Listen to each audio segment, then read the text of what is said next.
Hello friend, સ્વાગત છે તમારા બધાનું મારા રસોડામાં। તો આજે હું તમારા માટે લઈને આવી છું બાજરાના લોટનો શીરો। શિયાળા માટેની સ્પેશિયલ વાનગી અને ખૂબ જ હેલ્ધી, ટેસ્ટી અને ફટાફટ બની જાય તેવી ઇઝી રેસીપી છે, જે હું આજે તમારી સાથે શેર કરીશ। અને હા, મારી ચેનલને સબસ્ક્રાઈબ કરવાનું ના ભૂલતા। તો ચાલો આપણે રેસીપી સ્ટાર્ટ કરશું।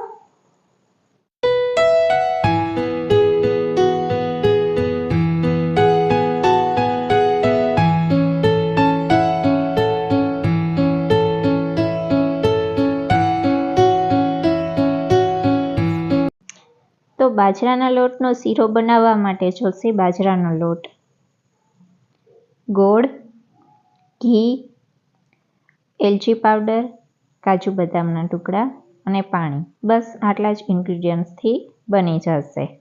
તો ચાલો રેસીપી સ્ટાર્ટ કરશું। તો સૌપ્રથમ આપણે પાણી લઈ અને તેમાં ગોળ ઓગાળવાનો છે। તો 1 ગ્લાસ પાણી લીધું છે અને તેની અંદર આપણે જે અડધી વાટકી જેટલો ગોળ હતો તે લીધો છે। આ નાની વાટકી છે એ અડધી ગોળની લેવાની છે અને જે મોટો વાટકો છે એ અડધો આપણે બાજરાનો લોટ લેવાનો છે, એટલું મેજરમેન્ટ છે। તો ગોળ સરસ ઓગળી ગયો છે। હવે આપણે આને ગરમ કરવાનું છે। તો ગોળવાળું પાણી થોડું ગરમ થઈ જાય એ પછી તેને ઉતારી લઈ અને આપણે ફ્રાય પેન ગરમ કરવા મૂકી દેશું। હવે તેની અંદર આપણે જે અડધી વાટકી જેટલું ઘી હતું તે લીધું છે અને તેમાં બાજરાનો લોટ, જે મોટો વાટકો છે તે બાજરાનો લોટ લીધો છે। તો બસ આપણે ઘીમાં બાજરાનો લોટ ધીમી આંચ ઉપર શેકવાનો છે, ફાસ્ટ ફ્લેમ ઉપર નથી શેકવાનો। એકદમ સાવ ધીમો ગેસ રાખી અને ધીરે ધીરે બાજરાનો લોટ ઘીમાં શેકાવા દેવાનો છે। તેનાથી સરસ તેની ફ્લેવર આવી જશે અને બાજરાનો લોટ પણ એકદમ સરસ શેકાઈ જશે, કચાશ જરાય પણ નહીં રહે।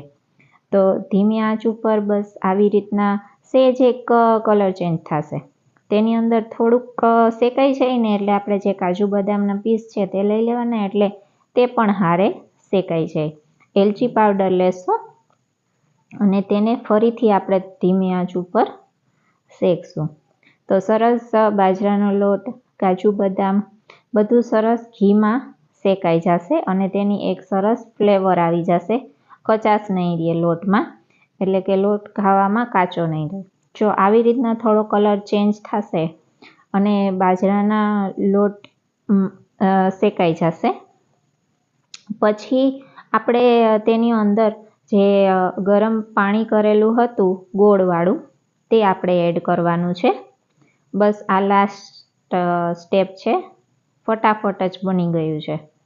તો ધીમે ધીમે ગરમ પાણી એડ કરતું જવાનું છે અને થોડું મિક્સ કરી હલાવી અને ફરીથી જે બચેલું પાણી છે તે ફરીથી આપણે એડ કરવાનું થશે। તો તમે જોઈ શકો છો એકદમ સરસ મિક્સ થઈ ગયું છે, કોઈ પણ જાતની ગાંઠ નથી રહેતી, એકદમ સરસ લીસો અને ટેસ્ટી યમ્મી એકદમ બાજરાનો લોટનો શીરો બને છે, ગાંઠ વિનાનો, એક પણ ગાંઠ તમને જોવા નહીં મળે।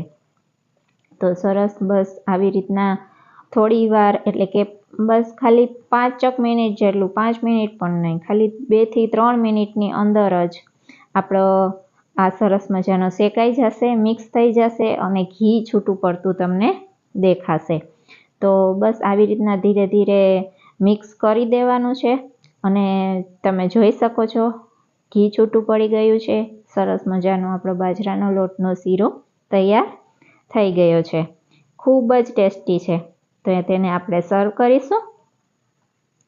શિયાળામાં આ એકદમ હેલ્ધી નાસ્તો છે। શિયાળામાં જો બાળકોને આપવામાં આવે અથવા તો વૃદ્ધોને આપવામાં આવે, કોઈને નબળાઈ હોય શારીરિક, તો તે લોકો પણ આ ખાઈ શકે છે। તો આપણા શરીર માટે ખૂબ જ સારો હેલ્ધી ઓપ્શન છે। તો બસ આજે જ તમારી ફેમિલીને બનાવીને ખવડાવો અને ટેસ્ટ કરો। તો તૈયાર છે આપણો બાજરાના લોટનો શીરો, કાજુ બદામથી મેં તેને ગાર્નિશ કર્યું છે અને સુગંધ wise, look wise, taste wise ખૂબ જ સરસ છે. તો કેવો લાગ્યો તમને બાજરાના લોટનો શીરો? છે ને એકદમ હેલ્ધી, ટેસ્ટી અને એકદમ ઇઝીલી ફટાફટ બની જાય તેવો. તો તમે પણ આજે ટ્રાય કરો અને બનાવો. અને હા, મારી ચેનલને લાઇક, શેર અને સબસ્ક્રાઈબ કરવાનું ના ભૂલતા. મળું છું નેક્સ્ટ વિડીયોમાં નેક્સ્ટ રેસીપી સાથે. ત્યાં સુધી જય માતાજી.